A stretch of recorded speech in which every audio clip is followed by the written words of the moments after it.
لكن الله ابن عباس رضی الله عنه روایت چې د يهود یو جماعت راغی او نبی علیه الصلاۃ والسلام وته فرمایل چې تاسو یقینا وایي چې زه د الله پیغمبر یم او کونیم او نبی علیه السلام ته پته و چې د يهود با پیژني چې د الله پیغمبر يهود خو مدینه کې د نبی علیه السلام په انتظار باندې ناسو او دی به ویم دا وکانو من قبل یستفتحون علی الذین کفروا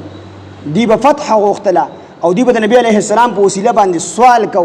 چې نبی علیه الصلاۃ یا الله د هغه په وسیله باندې موږ له به د کافرانو باندې بری راکې د يهودیانو به یادا معنا چې دی یستفتحون علی الذین کفروا من قبل یادا معنا چې دی به وی چې نبی علیه السلام برازي کافرانو ته به وی او موږ به د هغه سره مرګري کیږو په تاسو باندې به غالب کیږو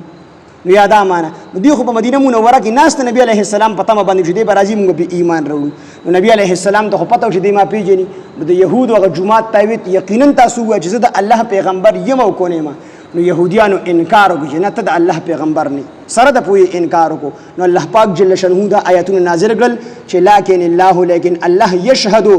گواہی ورکی بما په هغه سباندې انزل چې نازل کړی دی الیک تا طرف ته یعنی کوم قران چې تا طرف ته نازل کړی دی په دې الله گواه دی چې دا د الله کتاب دی انزله بعلمه او هغه نازل کړی دی دا کتاب بعلمه په خپل علم سره په خپل علم سره دا مطلب څنګه چې د الله پاک علم لا محدود دی دا حدود نه دی معلوم د کشان قران دا د الله جل جلاله کتاب دی نو د قران د رموز او د اسرار حدود نه دی معلوم زګه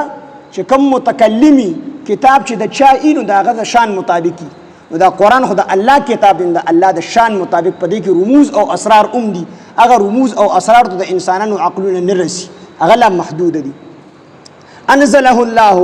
انزله نازل کړی دی هغه